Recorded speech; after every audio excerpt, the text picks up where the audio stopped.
Hello बच्चों, कैसे हो आप सब। मेरा नाम अविनाश श्रीवास्तव और आप देख रहे हैं प्यारा सा YouTube channel Avinash chemistry classes. आज बच्चों हम सबसे इम्पॉर्टेंट टॉपिक को पढ़ने जा रहे हैं ऑर्गेनिक केमिस्ट्री में। उस टॉपिक का नाम है हाइपर कॉन्जुगेशन। ठीक है, रेजोनेंस तो मैंने पढ़ा दिया, आप पिछली वीडियो में जाकर देख सकते हो। ठीक है, रेजोनेंस अगर आपको समझ में आया तो हाइपर कॉन्जुगेशन आपके लिए बहुत ईजी है। तो आज हम लोग हाइपर कॉन्जुगेशन के बारे में डिस्कस करेंगे इस वीडियो में। क्या पढ़ना है बच्चों हम लोगों को? Hyper conjugation. ठीक है, हाइपर कॉन्जुगेशन। ठीक है, तो हाइपर कॉन्जुगेशन क्या होता है? ठीक है, इसमें क्या क्या होता है, इसके स्पेशल फीचर क्या हैं, किन किन नामों से इन्हें जाना जाता है, ये सारी बातें इस वीडियो में हम लोग डिस्कस करेंगे। ठीक है, तो आप लोगों को रेजोनेंस समझ में आया? अगर आपने वीडियो देखा, अगर नहीं समझ में आया तो आप जाकर देख सकते हो। मैं ये नहीं कह रहा हूँ कि आप मेरा ही चैनल आकर जाकर देखो, किसी का भी देखकर पढ़ लो रेजोनेंस, किसी बस आपको आना चाहिए। ठीक है, तो हाइपर कॉन्जुगेशन क्या होता है बच्चों? हाइपर कॉन्जुगेशन को एक और नाम से जानते हैं, एक नहीं कई नामों से जानते हैं। वो कौन कौन से नाम होते हैं? ये भी एक प्रकार का इफेक्ट है, जैसे कि रेजोनेंस है, इंडक्टिव था, ठीक उसी प्रकार हाइपर कॉन्जुगेशन भी एक प्रकार का इफेक्ट है। इनको किन किन नामों से जाना जाता है हम लोग उसके बारे में जानते हैं। तो हाइपर कॉन्जुगेशन एक और नाम देते हैं और करके। हाइपर कॉन्जुगेशन के बाद क्या आता है आपका? एक और नाम से जानते हैं जिसको कहते हैं नो बॉन्ड रेजोनेंस। ठीक है, क्या जानते हैं? No bond resonance. क्लियर है बच्चों?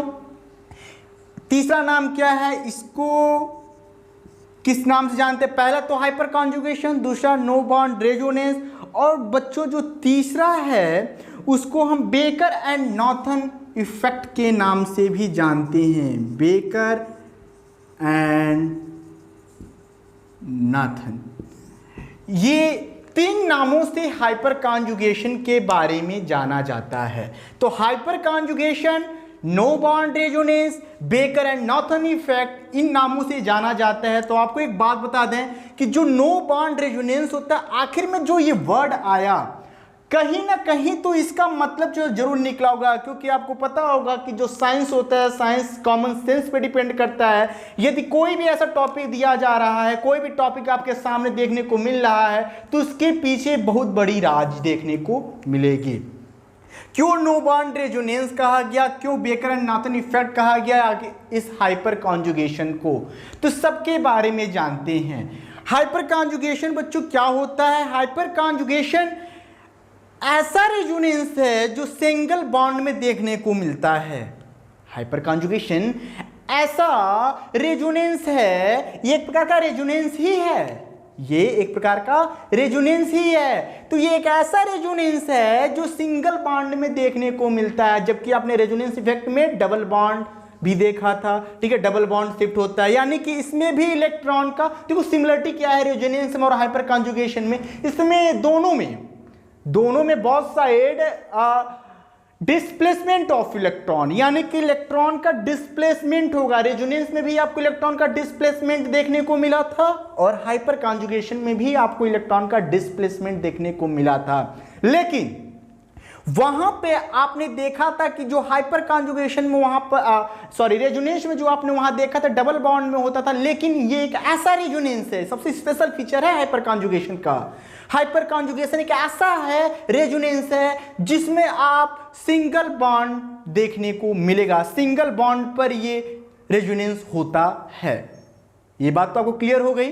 ठीक है, नो बॉन्ड रेजोनेंस क्यों कहा गया ये भी मैं आपको बताता हूं। तो हाइपर कॉन्जुगेशन मतलब क्या समझिए कि इसमें इलेक्ट्रॉन का डिस्प्लेसमेंट होगा, और सबसे स्पेशल बात यह है कि हाइपर कॉन्जुगेशन ऐसा रेजोनेंस है जो सिंगल बॉन्ड में देखने को आपको मिलेगा। क्लियर है? अब सबसे पहली बात होता है कॉन्जुगेशन। कॉन्जुगेशन क्या होता है? हाइपर मतलब नहीं होता है भाई हाइपर हो गया होता है ना, कहते हाइपर हो गया भाई, इसका दिमाग है हाइपर हो गया। हाँ, हाइपर हो गया, हर बातों पे हाइपर हो जाता है, यानी कि तेज होता है, उत्तेजित हो जाता है, उत्तेजित जो बुलाया जाता है। ठीक है, एक्टिव।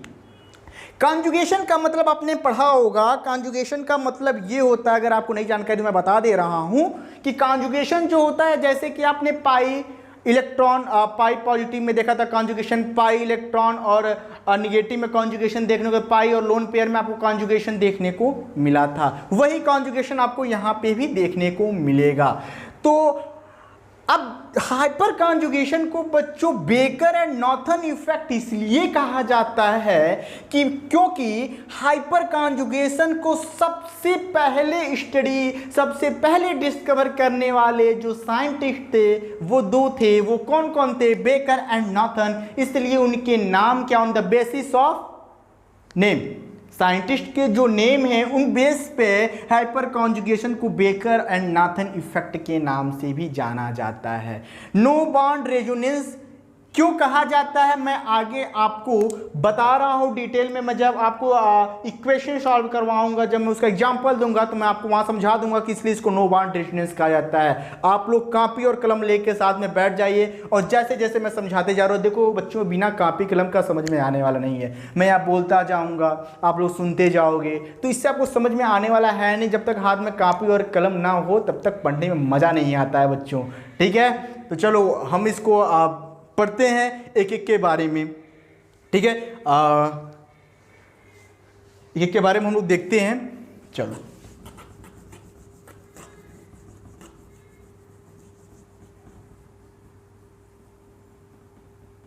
देखो हाइपर कॉन्जुगेशन जो होता है बच्चों, हाइपर कॉन्जुगेशन किन किन कॉन्जुगेटिव स्ट्रक्चर में देखने को मिलेगा, ठीक है। क्या क्या उसमें रहेगा क्या, जैसे कि हम आपको बता दें हाइपर कॉन्जुगेशन जो होता है वो आपको किस में देखने को मिलेगा। कहने का मतलब क्या है कि ये किन किन स्ट्रक्चर में आपको हाइपर कॉन्जुगेशन निकालने को मिलेगा। तो सबसे पहले होता है बच्चों कार्बोकेटायन। सबसे पहले आप किस में देखोगे?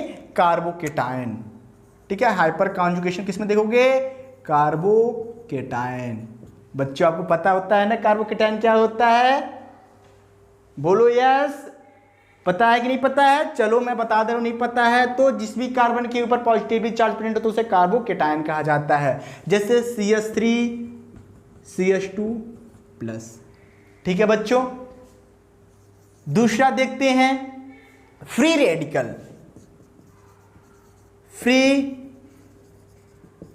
रेडिकल, यहां CH3 CH2+ है क्योंकि कार्बोकेटायन है, कार्बन के ऊपर पॉजिटिव चार्ज होता है। फ्री रेडिकल को रिप्रेजेंट करते हैं बच्चों डॉट से, ठीक है। तो यहां पे इसका क्या होगा? CH3 CH2+, ठीक है, डॉट। ये क्या है? Free radical. तीसरा बच्चों हमको किस में देखने को मिलेगा? तीसरा जो है आपको एल्कीन।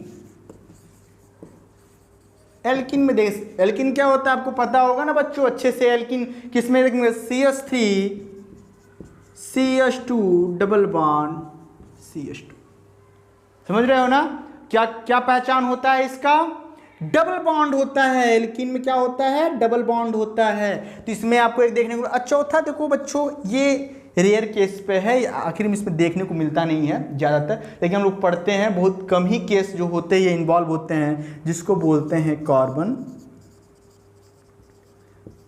एनायन। कार्बन एनायन क्या होता है? जिन कार्बन के ऊपर निगेटिव चार्ज प्रेजेंट होते हैं वो कार्बन एनायन होते हैं। तो आप यहाँ देखो, लेकिन इसका बहुत कम यूज है, लेकिन इसको भी बता देते हैं। साथ ही साथ में इसकी स्टेबिलिटी के बारे में हम लोग देखेंगे, ठीक है बच्चों। तो आप लोग इसको नोट करो, कार्बोकेटायन एक एक का हम लोग स्टडी करेंगे, उसकी स्टेबिलिटी को देखेंगे, सब कुछ देखेंगे बच्चों। बस आप लोग कॉपी कलम लेके बैठे रहो और जो मैं समझा रहा हूँ उसको कॉपी में नोट करते रहो, समझते रहो। अगर आपको जो भी प्रॉब्लम हो बच्चों कमेंट बॉक्स में जरूर बताना हमें कि सर हमको ये टॉपिक समझ में नहीं आया, मैं आपको बताने का प्रयास करूंगा, ठीक है। तो क्या आप पहले पढ़ेंगे? कार्बोकेटायन, फ्री रेडिकल, एल्कीन और कार्बन एनायन। आप तुरंत इसका स्क्रीनशॉट ले लो। चलो अब हम आपको दिखाते हैं कि आपने जो देखा, क्या देखा कि जो चार होते हैं कार्बोकेटायन में हाइपर कॉन्जुगेशन देखने को मिलेंगे, फिर आपको फ्री रेडिकल में देखने को मिलेंगे, एल्कीन में भी देखने को मिलेंगे और लास्ट में कार्बन एनायन में देखने को मिलेंगे। लेकिन कार्बन एनायन का केस बहुत कम देखने को मिलता है। तो बच्चों चलो मैं आप लोगों को एक बात बता दूं कि पहले एक एक को देखने से पहले मैं आपको एक बात बता देता हूं कि आखिर में हाइपर कॉन्जुगेशन स्ट्रक्चर को हम देखेंगे कैसे। हाइपर कॉन्जुगेशन स्ट्रक्चर को हम देखेंगे। कैसे कैसे पता करेंगे कि किसी भी कंपाउंड का कितने हाइपर कॉन्जुगेशन स्ट्रक्चर बनेंगे। तो सबसे पहले ये जान लेते हैं। तो बच्चों देखो, दो नाम मैं बार बार लूंगा हाइपर कॉन्जुगेशन में। वो क्या क्या? पहला तो मैं नाम लूंगा अल्फा कार्बन का, दूसरा मैं लूंगा अल्फा हाइड्रोजन का। ठीक है, बार बार हर जगह हाइपर कॉन्जुगेशन में आपको नाम देखने को मिलेगा। क्या क्या? अल्फा कार्बन और अल्फा हाइड्रोजन। तो बच्चों कितने हाइपर कॉन्जुगेशन स्ट्रक्चर आपको देखने को मिलेंगे वो डिपेंड करता है कि उस कंपाउंड के पास कितने कितना अल्फा हाइड्रोजन एटम है। अल्फा कार्बन से कोई मतलब नहीं है, ठीक है, लेकिन अगर बात करें अगर अल्फा कार्बन नहीं तो अल्फा हाइड्रोजन नहीं। स्ट्रक्चर किसका देखकर बताएंगे? अल्फा हाइड्रोजन का। अब आपके मन में एक क्वेश्चन उठता होगा कि सर अल्फा कार्बन क्या होता है और अल्फा हाइड्रोजन क्या होता है? बहुत लोगों को पता होगा और बहुत लोगों को नहीं भी पता होगा, तो मैं सबको बता दे रहा हूं कि अल्फा कार्बन क्या होता है। यदि किसी भी कार्बन एटम के पास, जैसे कि मान लो यहां पे मैं एग्जांपल लेता हूं, CH3 लेता हूं और CH2 लेता हूं। इस CH2 के ऊपर पॉजिटिव चार्ज है, ठीक है। तो इस कार्बन से कितने कार्बन अटैच हैं? इस कार्बन से जो सेंट्रल कार्बन होगा ना, ये जिसमें पॉजिटिव चार्ज है, तो इस कार्बन से कितने कार्बन अटैच है? इसका अगर स्ट्रक्चर देखें बच्चों तो क्या देखने को मिलेगा? ये CH2 है, ठीक है, ये CH2 है, ये है ना CH2, पॉजिटिव चार्ज है इस पे। इससे क्या अटैच है? CH अटैच है ना बच्चों, ठीक है। तो यानी कहने का मतलब ये जो सेंट्रल कार्बन से जितने भी कार्बन अटैच होंगे वो क्या कहलाएंगे? Alpha carbon. और कार्बन के साथ जितने भी हाइड्रोजन अटैच होंगे, बगल वाले कार्बन से जितने भी हाइड्रोजन अटैच होंगे तो वो क्या कहलाएगा? Alpha hydrogen. अगर मैं यहाँ पे कार्बन ना लगा के अगर मैं इसको हटा दूं और इसको बात करूं तो आप इसको अल्फा हाइड्रोजन नहीं बोलोगे। यदि कार्बन के साथ अगर इस तरह अटैच रहेगा तब इसको अल्फा हाइड्रोजन बोलो। तो समझ में आ गया ना कि अल्फा कार्बन क्या होता है, अल्फा हाइड्रोजन क्या होता है। तो जितने भी अल्फा हाइड्रोजन आपको देखने को मिलेंगे वो सब क्या होते हैं बच्चों? उतने ही उस कंपाउंड के हाइपर कॉन्जुगेशन स्ट्रक्चर बनेंगे, ठीक है। तो हम बात करते हैं, पहला जो टॉपिक होता है हाइपर कॉन्जुगेशन इन कार्बोकेटायन। इसमें देखेंगे हाइपर कॉन्जुगेशन इन कार्बोकेटायन। पहला हेडिंग डालना आप, क्या? हाइपर कॉन्जुगेशन इन कार्बोकेटायन। हाइपर कॉन्जुगेशन इन कार्बोकेटायन। पहला हम देखते हैं कार्बोकेटायन के केस में हाइपर कॉन्जुगेशन स्ट्रक्चर कितने होंगे, ठीक है। तो आपको कार्बोकेटायन में क्या देखे थे हम? कार्बोकेटायन पता है ना क्या होता है? जिस भी कार्बन एटम के ऊपर पॉजिटिवली चार्ज प्रेजेंस होता है वो कार्बन केटायन होता है। तो हम लोग एग्जांपल लेते हैं, मैं अभी तुरंत लिखा था CH3 CH2 पे पॉजिटिव चार्ज, ठीक है। अब इसका हाइपर कॉन्जुगेशन स्ट्रक्चर देखते हैं बच्चों, ठीक है। अब देखो CH3 है, CH2 है, समझ में आ रहा है बात? CH3 CH2। अब देखो यहां पे ये कार्बन है, ये कार्बन है। अब इस कार्बन में कितने, कार्बन की वैलेंसी कितनी होती है? 4 होती है ना। तो 1 2 3 हो गया, एक ये बॉन्ड हो गया, ठीक है। CH2 है ना CH, अरे मान जाओ ये है ना, ये स्ट्रक्चर आपको देखने को मिला था। अब एक में पॉजिटिव चार्ज प्रेजेंस है कि नहीं है? अब ये सब क्या है? आपका हाइड्रोजन है, ठीक है। क्या होगा? कॉन्जुगेशन हो रहा है ना, ठीक है। ये एक देखो ये क्या हो रहा है? हाइपर कॉन्जुगेशन कार्बोकेटायन में हो रहा है। यानी क्या होता है कि इलेक्ट्रॉन का डिस्प्लेसमेंट हो रहा है। यहां से इलेक्ट्रॉन जंप करके पॉजिटिव के पास और यहां से जो ब्लैंक है यहां से यहां ट्रांसफर हो रहा है। तो ये हर जगह ये जो रूल है वो पॉपुलर नहीं है। तो बच्चों मैं आपको सीधी बात में, मैं एक अदर लैंग्वेज जो हर जगह आपको बीएससी आप कहीं भी एग्जाम में देने जाते हो, ये एग्जाम दोगे, ठीक है, वहां पे आपको कैसे देखने बहुत इजीली तरीका है, मैं उसको बता रहा हूं, ठीक है। एक तरीका तो ये होता है। दूसरा तरीका क्या होता है, कैसे देखेंगे अल्फा कार्बन अल्फा हाइड्रोजन की स्ट्रक्चर, कितने स्ट्रक्चर इसमें देखने को मिलेंगे, किसमें, हाइपर कॉन्जुगेशन इन कार्बोकेटायन में, तो कितने बनेंगे। अब यहां तो आप सीधे बता दो, देखो ये है अल्फा, अब सीधे हम एक एक बता रहे हैं, ठीक है। ये अल्फा कार्बन हो गया, अल्फा हाइड्रोजन हो गया, ठीक। आप लोग बताओ कि अल्फा कार्बन और अल्फा हाइड्रोजन कितने हैं, जल्दी जल्दी बताओ बच्चों। देखो नहीं आ रहा है, अगर आ रहा है तो कमेंट बॉक्स में लिखना जरूर। ये कार्बन है, ये कार्बन देखने को मिल रहा है, तो ये कार्बन से कितने कार्बन अटैच हैं, इन सेंट्रल एटम से एक ही है, तो कार्बन अल्फा कार्बन एक। कितने अल्फा हाइड्रोजन हैं, 3 अल्फा हाइड्रोजन 3। तो अब बताओ, अब इसकी असल हाइपर कॉन्जुगेशन, इसका हाइपर कॉन्जुगेशन स्ट्रक्चर कितना बनेगा, हाइपर कॉन्जुगेशन स्ट्रक्चर कितना बनेगा, 3 बनेगा। कितना बनेगा बच्चों, 3 हाइपर कॉन्जुगेशन स्ट्रक्चर देखने को मिलेंगे। किसमें मिलेंगे, इन कार्बोकेटाइन, कार्बोकेटाइन में 3 हाइपर कॉन्जुगेशन स्ट्रक्चर देखने को मिलेंगे। कैसे मिलेंगे, मैं एक बता दे रहा हूं, ठीक है। कहो कैसे, देखो अब स्ट्रक्चर मैं आपको दिखाता हूं, यहां देखना, ध्यान समझना बच्चों, बहुत इजी है, ठीक है। कार्बन हाइड्रोजन ये है, ठीक है। यहां देखो कार्बन है, हाइड्रोजन है, हाइड्रोजन है, हाइड्रोजन है, ठीक है। ये समझ में आ रहा है। या तो आप इसको ना स्ट्रक्चर CH2 ही लिख दो, ठीक है, समझ में आ रहा है। अब देखो जो बहुत जगह होता है कि अल्फा कार्बन अल्फा हाइड्रोजन +1, ये गलत है, ठीक है। बहुत बुक किताबों में आपको देखने को मिलेगा अल्फा कार्बन अल्फा हाइड्रोजन +1, ऐसा नहीं है, ठीक है। सीधा सही तरीका ये है। अब देखो कैसे 3 बनेंगे स्ट्रक्चर, जानते हो +1 में क्या करते हैं, इसको भी ऐड कर लेते हैं, तो गलत है। कितने बनेंगे वो तो हमको बताना है ना, कितने बनेंगे वो बताना है ना। तो देखो कैसे होगा। अब ये है, मैंने क्या बताया था कि हाइपर कॉन्जुगेशन ऐसा रेजोनेंस है जो सिंगल बॉन्ड में देखने को मिलता है। तो अब देखो ये कार्बन है, ठीक है, ये हाइड्रोजन है, ये हाइड्रोजन है, और ये CH2 है। अब यहां से ये हाइड्रोजन जब अपने इलेक्ट्रॉन को दे देता है, सिंगल बॉन्ड है ना, ये अपने इलेक्ट्रॉन को इसको दे देगा, तो जब इस हाइड्रोजन के ऊपर ये तो बॉन्ड चला गया, तो बचा क्या, H। तो जब ये बॉन्ड निकल गया तब इसके पास ये बॉन्ड यहां शिफ्ट हुआ है ना, तो यहां क्या हो जाएगा, डबल बॉन्ड होगा ना बच्चों, डबल बॉन्ड।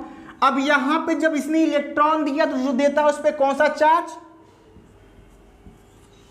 पॉजिटिव चार्ज होता है कि नहीं होता है, होगा ना। चलो तो ये तो पहला देखने को मिला। दूसरा देखते हैं क्या देखने को मिलता है। दूसरा स्ट्रक्चर क्या देखेंगे,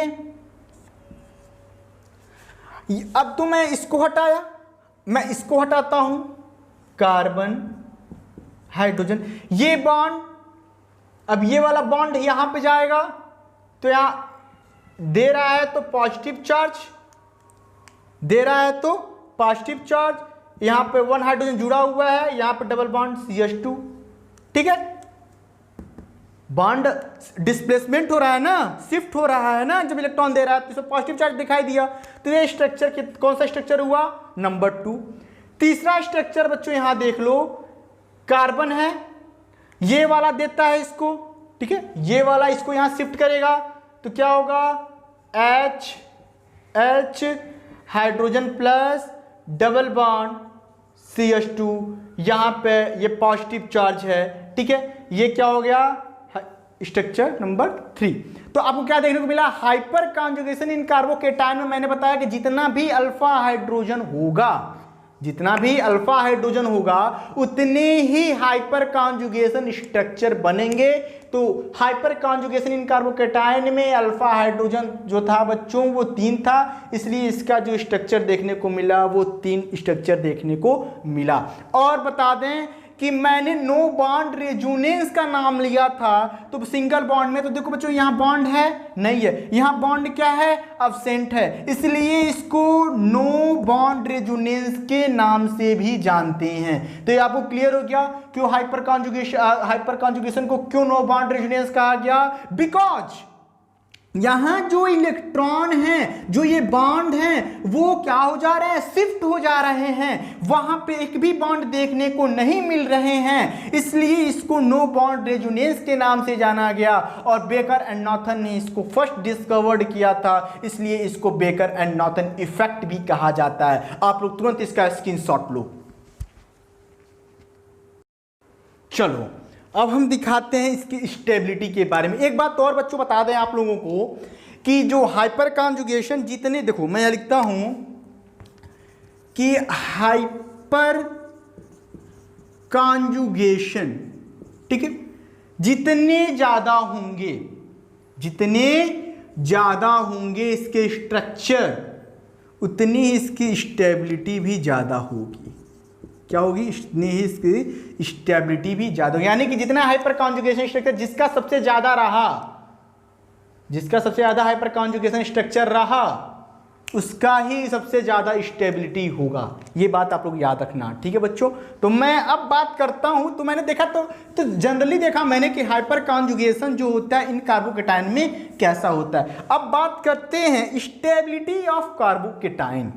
क्या देखते हैं, हेडिंग डालना, स्टेबिलिटी ऑफ कार्बोकेटायन।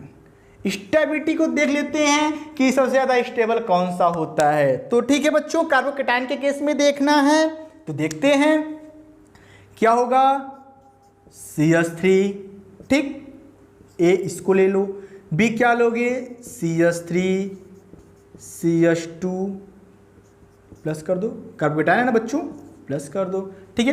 क्या लोगे, CH3 का होल ट्वाइस CH पॉजिटिव, ये लोगे। तीसरा क्या लोगे, CH3 का होल थ्राइस C प्लस, यही तो लोगे बच्चों, यही तो लोगे, ठीक है। अब इसका देखते हैं, ये A B C और D ये है, इसमें मोर स्टेबल कौन होगा आप लोग बता सकते हो, नहीं बता सकते ना, मैं बताता हूं, इसी तरह सब होगा, ठीक है। मैं आपको बता एक बता रहा हूं, ठीक है। देखो इसका स्ट्रक्चर देखते हैं, पहले CH3 का स्ट्रक्चर देखते हैं, तो क्या होगा, CH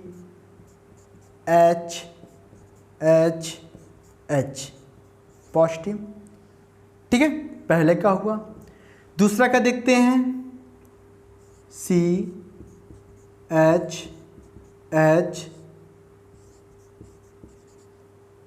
CH3 ये हुआ। तीसरे का देखते हैं, CH3 हटवा ऐसा नहीं तक हो, यहाँ पे CH पॉजिटिव कर दो, ठीक है। CH3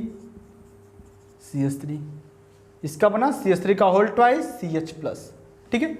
इसका देखो CH3 का होल ट्वाइस ना, C पे पॉजिटिव ऑलरेडी रख लो, CH3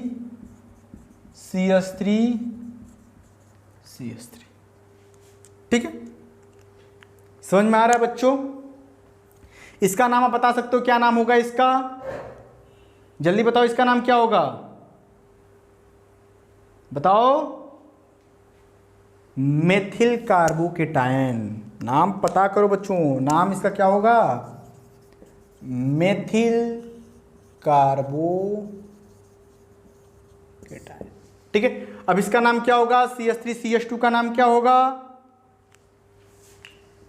CH3 CH2 है ना, क्या होगा, एथिल कार्बोकेटायन,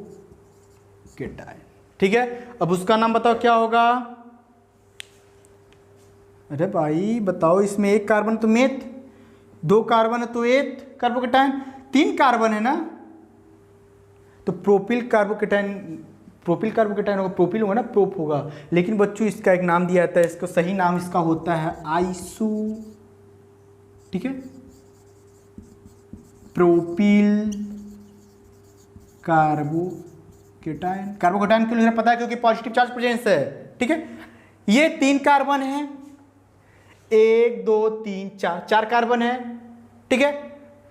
तो कितने मेथिल ग्रुप है, 3 है, तो क्या होगा टर्शियरी, तो स्मॉल टी से लिखते हैं टर्शियरी को, T dot butyl carbocation, tertiary butyl carbocation, ठीक है बच्चों। अब देखो, अब हमको क्या देखना है कि इनमें सबसे ज्यादा मोर स्टेबल कौन होगा। तो मैंने बताया कि जितने अल्फा कार्बन होंगे, जितना अल्फा हाइड्रोजन होंगे, उतने ही उसकी कॉन्जुगेटिव स्ट्रक्चर देखने को मिलेगा, ठीक है बच्चों। तो मैं इसको हटा दूं, ठीक है, आपको यहां दिखा दे रहा हूं, यही है, देखो आप समझना मेरी बात को, यहां मैं ऊपर बता दे रहा हूं, देखो अब यहां पे बताओ ए वाले में, या ए है ना, ये ए है, बी है, सी है और डी है। तो यहां देखना बच्चों, ऊपर देखना कि ए है, इसमें देखो क्या देखने को मिला, अल्फा कार्बन कितने हैं, अल्फा कार्बन कितने हैं बच्चों, है ही नहीं, तो 0 है। जब अल्फा कार्बन है तो अल्फा हाइड्रोजन भी नहीं होगा, क्योंकि कार्बन के साथ, इसको मत कहना अल्फा हाइड्रोजन, ये तो गलत हो जाएगा बच्चों। अगर कार्बन के साथ हाइड्रोजन होगा तो उसको अल्फा हाइड्रोजन बुलाता है, तो अल्फा हाइड्रोजन भी क्या हो जाएगा 0। शायद आपको दिख नहीं रहा होगा, मार्कर धीरे चल रहा है। अल्फा हाइड्रोजन क्या होगा 0 का, अल्फा कार्बन भी 0, अल्फा हाइड्रोजन भी 0, तो हाइड्रोजन स्ट्रक्चर 0 नहीं बनेगा, ठीक है। अब बी में देखते हैं, किसमें देखेंगे, बी में देखेंगे। अब देखो कितने अल्फा कार्बन हैं, इस कार्बन के साथ कितने कार्बन अटैच हैं, पॉजिटिव चार्ज, यहाँ कितने कार्बन अटैच हैं, 1 अल्फा कार्बन, 1 अल्फा हाइड्रोजन कितने हैं बच्चों, ये अल्फा हाइड्रोजन नहीं होगा, बार बार मैं बार ये बात कह रहा हूँ कि अल्फा हाइड्रोजन जो कार्बन के साथ अटैच होगा, इस कार्बन के साथ नहीं, जो बगल वाले जो कार्बन से अटैच कार्बन है, अल्फा कार्बन के साथ जितने हाइड्रोजन अटैच होंगे वो अल्फा हाइड्रोजन कहलाते हैं। तो यहाँ देखो ये 3 है, अल्फा कार्बन और अल्फा हाइड्रोजन, तो अल्फा हाइड्रोजन कितने हैं 3। तो इस केस में कितने एथिल कार्बोकेटाइन की कितने हाइपर कॉन्जुगेशन स्ट्रक्चर देखने को मिलेंगे 3, ठीक है। अब क्या होता है सी देखते हैं, कितने अल्फा कार्बन हैं 1 2, alpha carbon 2, alpha hydrogen 3 + 3 6, alpha hydrogen 6, कितने हाइड्रोजन स्ट्रक्चर देखने को मिला, हाइपर कॉन्जुगेशन स्ट्रक्चर HH से रिप्रेजेंट कर रहे हैं, कितने देखने को मिले 6। जितने अल्फा हाइड्रोजन होते हैं उतने ही हाइपर कॉन्जुगेशन स्ट्रक्चर होते हैं, ठीक है। अब चौथा डी की बात करते हैं, तो इसमें देखो कितने अल्फा कार्बन हैं 3, कितने अल्फा हाइड्रोजन हैं 3 + 3 कितना होगा +3 9, 3 3 3 9 अल्फा हाइड्रोजन है। तो हाइपर कॉन्जुगेशन स्ट्रक्चर किसका ज्यादा हुआ, हाइपर कॉन्जुगेशन कितना हुआ इसका 9। अब बच्चों आप लोग तो बता ही सकते हो, जैसे मैंने बताया कि जितने हाइपर कॉन्जुगेशन स्ट्रक्चर बनेंगे उतनी उसकी स्टेबिलिटी होगी, उतनी उसकी स्टेबिलिटी बढ़ेगी। तो आप लोग बता सकते हो कितने हाइपर कॉन्जुगेशन स्ट्रक्चर्स किसका सबसे ज्यादा है, किसका है, मेथिल कार्बोकेटाइन का है कि एथिल कार्बोकेटाइन का है कि आइसोप्रोपिल कार्बोकेटाइन का है कि टर्शियरी ब्यूटिल कार्बोकेटाइन का है। तो answer is more stable tertiary butyl carbocation, tertiary butyl carbocation. तो सबसे मोर स्टेबल कौन होगा बच्चों, सबसे ज्यादा स्टेबल कौन होगा चौथा, उसके बाद कौन होगा तीसरा, उसके बाद कौन होगा दूसरा, सबसे कम क्या होगा लेस स्टेबल जो होगा बच्चों वो होगा मेथिल कार्बोकेटाइन। यानी कि आप ऐसे स्ट्रक्चर दिखा दो, ethyl carbocation is more stable than the methyl carbocation, isopropyl carbocation is the more stable than the ethyl carbocation and the tertiary butyl carbocation is the more stable than comparison to the isopropyl carbocation. सबसे ज्यादा strong कौन सा होगा, tertiary butyl carbocation. समझ में आ गया आप लोगों को कि अभी भी नहीं समझ में आया, समझ में आ गया ना? फटाफट इसका स्क्रीनशॉट ले लो बच्चों, मैं साइड हट जाता हूं। चलो अब देखते हैं कि हाइपर कॉन्जुगेशन, ये तो हम देखेंगे इसमें हाइपर कॉन्जुगेशन इन स्ट्रक्चर, पहला देखिए कार्बोकेटायन में। अब दूसरा देखेंगे, दूसरा हेडिंग डालना बच्चों क्या है, चलो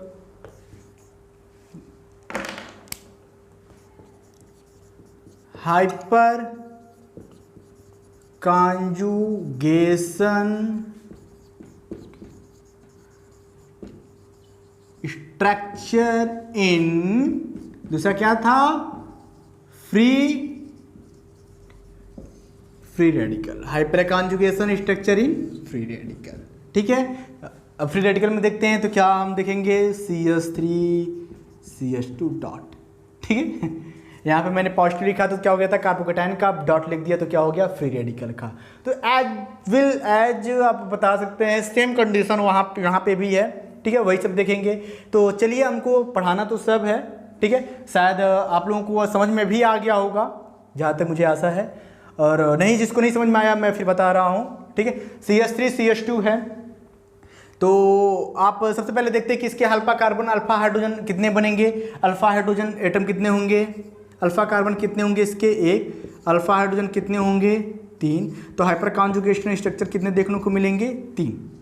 यही देखने को मिलेगा ना, हाइपर कॉन्जुगेशन कितने मिलेंगे, 3। अब देखते हैं कैसे 3 बनता है। जैसे आपने हाइपर कॉन्जुगेशन का इन कार्बोकेटायन में देखा था, ठीक वैसे hyper conjugation in free radical में होगा। तो क्या सिमिलरिटी है, ठीक है, और क्या डिफरेंस है, मैं सब आपको बताता हूँ। देखो CH3CH2 है, तो CH2 dot CH no bond resonance दिखाते हैं। क्या देखने को मिलेगा, रेजोनेंस दिखा रहा है, रेजोनेंस को डबल हेडेड एरोस दिखाते हैं। आपको पता है ना बच्चों, मैं बता चुका हूँ रेजोनेंस में। ठीक है, तो देखो ये कार्बन है, मैंने यहाँ से हटाया, यहाँ से मैंने क्या हटाया,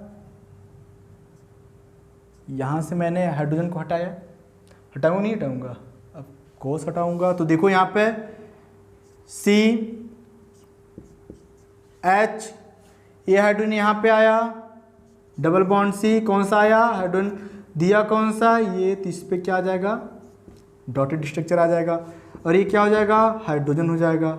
ठीक है, ये तो बराबर हो गया ना, ये बराबर हो जाएगा ना। अरे भैया ये बॉन्ड इधर शिफ्ट हुआ तो ये दिया, जैसे सब पॉजिटिव, सब फ्री रेडिकल हो जाएगा। तो एक स्ट्रक्चर आपको ये देखने को मिला। दूसरा क्या देखने को मिला, दूसरा देखो, फिर इसको शिफ्ट कर दो, अब ये वाला शिफ्ट कर दो तो क्या हो जाएगा, हाइड्रोजन कार्बन, हाइड्रोजन, तो इस पर फ्री रेडिकल आ जाएगा, और ये H हो जाएगा, डबल बॉन्ड H2 है, ये डबल बॉन्ड CH2 हो जाएगा, या नहीं हो जाएगा। तीसरा क्या होता है, नो बॉन्ड रेजोनेंस दिखा रहे हो ना, तीसरा शिफ्ट कर दो, ये दूसरा हो गया, तीसरा शिफ्ट कर दो, क्या हो जाएगा, H bond C bond H dot दिखा दो, डबल बॉन्ड CH2 दिखा दो। ये हाइपर कॉन्जुगेशन कितने देखने को मिलेगा स्ट्रक्चर, 3 स्ट्रक्चर देखने को आपको मिले। ये समझ में आ रहा है ना, सेम वही है। ठीक है, इसमें कोई भी ऐसा डाउट मत रखना अपने अंदर कि आपको समझ में ना आए। ठीक है बच्चों, बात समझ में आ रही है आप लोगों को, यस और नो, समझ में आ रही है ना आप लोगों को। चलो, जब समझ में आ रही है तो हम आगे बढ़ते हैं। ठीक है बच्चों, तो देखो ये हो गया। अब इसकी स्टेबिलिटी के बारे में देखते हैं। ये तो इसका स्ट्रक्चर, कितने स्ट्रक्चर देखने को मिलेगा, फर्स्ट सेकेंड थर्ड, क्योंकि अल्फा हाइड्रोजन कितने हैं, 3 है, अल्फा हाइड्रोजन कितने हैं बच्चों, 3 है। तो अब क्या देखने को मिलेगा हमको, अब क्या देखें कि जो ये अल्फा हाइड्रोजन 3 है, तो इसका hydrogen structure, hyper conjugation structure कितने देखने को मिले, 3 देखने को मिले। अब बात करते हैं इसके स्टेबिलिटी के बारे में। ठीक है, वही सेम कंडीशन मैं सब बता दे रहा हूँ कि वही सब चीज़ है। अब इसके हम स्टेबिलिटी के बारे में बताते हैं, आपको समझ में आ रहा है ना। यहाँ हेडिंग डालना, stability of free radical, stability of free radical. तो फ्री रेडिकल की स्टेबिलिटी क्या होगी, वही एग्जांपल ले लो आप लोग। यहाँ देखो A ले लो, CH3, ठीक है, तो ये हो गया। दूसरा ले लो, B ले लो, क्या लोगे, CH3 CH2 डॉट, ले लिया फ्री रेडिकल। C क्या ले लेते हो, CH3 का होल ट्वाइस CH डॉट, ये ले लो। D क्या ले लेते हो, CH3 का whole thrice C dot free radical, तो नाम क्या हो जाएगा इसका, मेथिल फ्री रेडिकल, ठीक है, ethyl free radical, isopropyl free radical and tertiary butyl free radical. तो इसका स्ट्रक्चर देखते हैं कि स्ट्रक्चर क्या दिखाते हैं आपको, वही सेम कंडीशन है। कार्बन कितना होगा बच्चों, अल्फा कार्बन कितना होगा, इसका साथ साथ में दिखाते हैं, ठीक है। अल्फा कार्बन कितना होगा 0, अल्फा हाइड्रोजन कितना होगा, क्योंकि एक भी अल्फा कार्बन अल्फा हाइड्रोजन नहीं है मेथिल में, तो क्या हो जाएगा 0। हाइपर कॉन्जुगेशन स्ट्रक्चर कितना देखने को मिलेंगे, एक भी नहीं देखने को मिलेंगे, 0 मिलेंगे, ठीक है। अब बी में देखते हैं, CH2 डॉट है, ठीक है, C है, H ये है, तो कितने अल्फा कार्बन है, अल्फा कार्बन एक, यही तो एक अल्फा कार्बन है, अल्फा कार्बन है। अल्फा हाइड्रोजन कितने, इस हाइड्रोजन से कितने हाइड्रोजन अटैच है इस कार्बन से, 3, alpha hydrogen 3। Hyper conjugation structure कितने देखने को मिलेंगे, 3। समझ में आ रहा है, वही है, देखो एक पता चल गया ना, सब पता चल जाएगा तुमको, ठीक है। अब देखो तीसरा क्या देखोगे, CH3 का होल ट्वाइस है, सीधे स्ट्रक्चर देखते हैं, CH हो गया फ्री रेडिकल, ठीक है, यहाँ दिखा दिए CH3 का होल ट्वाइस, यहाँ पे दिखा दो, यहाँ पे ऐसे करके CH3 दिखा दो, यहाँ पे दिखा दो CH3। अल्फा कार्बन कितने देखने को मिले, इस कार्बन से कितने कार्बन अटैच है सेंट्रल से, 2, अल्फा कार्बन 2। अल्फा हाइड्रोजन देखो कितने अल्फा हाइड्रोजन है, 3 3 6। हाइपर कॉन्जुगेशन स्ट्रक्चर कितने देखने को मिलेंगे, 3 3 6 है, 6 देखने को मिलेंगे, ठीक है। यानी कि इसकी हाइपर कॉन्जुगेशन स्ट्रक्चर कितना बनेगा, कि इसमें आइसोप्रोपिल फ्री रेडिकल में कितने हाइपर कॉन्जुगेशन स्ट्रक्चर देखने को मिलेंगे, 6, ठीक है। अब जो लास्ट आता है वो है डी क्या है आपका, C है फ्री रेडिकल, कितने मेथिल ग्रुप अटैच है, CH3 अटैच हैं, ये हो गया। अल्फा कार्बन कितना हुआ बच्चों, अल्फा कार्बन 1 2 3 से कितने अटैच कार्बन है, 3, तो उतने क्या होंगे अल्फा कार्बन होंगे। अल्फा हाइड्रोजन देख लो, 3 3 6 3 9 हुआ, यानी कि हाइपर कॉन्जुगेशन स्ट्रक्चर कितना देखने को मिला, 9 देखने को मिला। अभी समझ में आ गया। मैंने जैसे बताया कि जितने more stable hyper conjugation structure होंगे उतने ही ज़्यादा उसकी स्टेबिलिटी होगी। तो सबसे ज़्यादा मोर स्टेबल कौन सा है, ऑफ कोर्स ये टर्सरी ब्यूटिल फ्री रेडिकल है, टर्सरी ब्यूटिल फ्री रेडिकल है, यानी कि सबसे मोर स्टेबल कौन होगा, 4, उसके बाद क्या होगा C, उसके बाद क्या होगा 2, यानी कि अगर ABCD में देखा जाए A B C। चलो अब हम तीसरा देखते हैं, क्या क्या बात है, हाइपर कॉन्जुगेशन। हम हाइपर कॉन्जुगेशन इन कार्बोकेटायन फ्री रेडिकल में भी देख लिया। अब तीसरा जो बात करेंगे हाइपर कॉन्जुगेशन, हाइपर, अब तो आपको सब समझ में आ गया होगा, ठीक है, सब वही है, हाइपर कॉन्जुगेशन इन एल्कीन। तो एल्कीन का बात समझते हो क्या होता है, कार्बन कार्बन डबल बॉन्ड, ठीक है। तो यहां देख लो CH3, ये होगा CH3 CH double bond CH2 हो गया, कोई दिक्कत आप लोगों को नहीं ना। अल्फा कार्बन कितने होंगे, 1, अल्फा हाइड्रोजन कितने होंगे, 3, हाइपर कॉन्जुगेशन स्ट्रक्चर कितने देखने को मिलेंगे, 3, ठीक है, वही है। अब जितने अल्फा हाइड्रोजन होंगे उतने ही उसके हाइपर कॉन्जुगेशन स्ट्रक्चर बनेगा। जिसका सबसे ज्यादा अल्फा हाइड्रोजन है उसकी स्टेबिलिटी भी सबसे ज्यादा होगी। तो अब इसकी स्टेबिलिटी की बात कर दें डिटेल में, मैंने तो सब बता दिया, फ्री रेडिकल में बता दिया और कार्बोकेटायन के बारे में बता दिया। इसमें तो आप समझ गए होंगे ना कैसे निकाला जाता है, कैसे बनाया जाता है, नो बॉन्ड रेजोनेंस के थ्रू, समझ में आ गया ना। अब चलो मैं इसके स्टेबिलिटी के बारे में बात कर लेता हूँ, स्टेबिलिटी के बारे में बात कर लेता हूँ। तो इसकी स्टेबिलिटी क्या होगी, क्या लिखते हैं हम यहाँ पे, हेडिंग डाला बच्चों आप लोग, क्या, stability of alkene, stability of alkene in hyper conjugation, ठीक है बच्चों। अब देखो, अब इसका स्टेबिलिटी क्या है, देखो कौन का स्टेबिलिटी किसकी ज्यादा है। देखो यहां मैं लिखता हूं, पहली बात तो ये एल्कीन है डबल बॉन्ड C, यही तो होगा। CH3 CH3 CH3, ठीक है, 4 CH3 ग्रुप अटैच, ठीक है। अब बी देखो, बी छोटे छोटे देखो, फिर वहीं पे कर्म। अब मान लो यहाँ पे CH3, यहाँ पे एक CH3 हटा दी H, यहाँ पे CH3, यहाँ पे CH3, ठीक है बच्चों। सी देख लो क्या होगा, कार्बन कार्बन डबल बॉन्ड, ठीक है।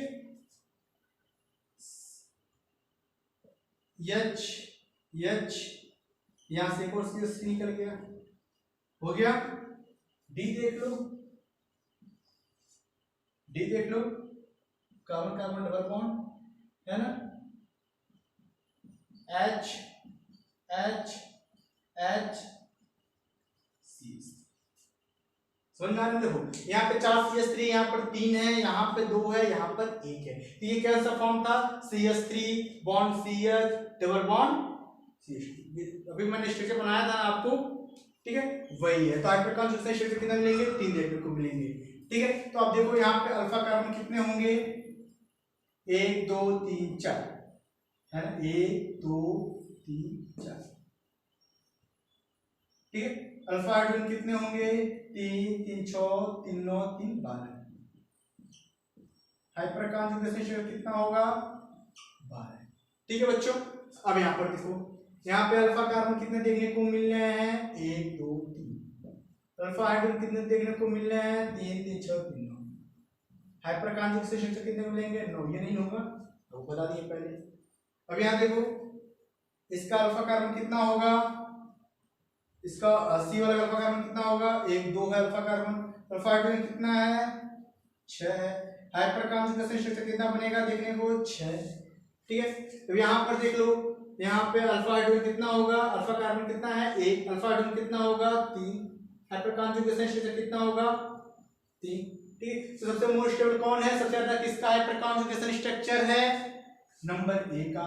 तो A is the more greater than B, B is more greater than C, ठीक है, C is the more greater than the D, ठीक है। तो इसका हम कैसे दिखाएंगे, स्टेबिलिटी कैसे देंगे, A is greater than B, B is greater than C, C is greater than D। समझ में आ रहा है ना। ये आपको मैंने बताया हाइपर कॉन्जुगेशन की स्ट्रक्चर कैसे देखने को मिलता है, आपको समझ में आ गया सर। मैं एक बार और सब रिवाइज कर दे रहा हूँ, आप लोग एक बार पूरा ध्यान से सुन ले, मैं आपको बता रहा हूँ।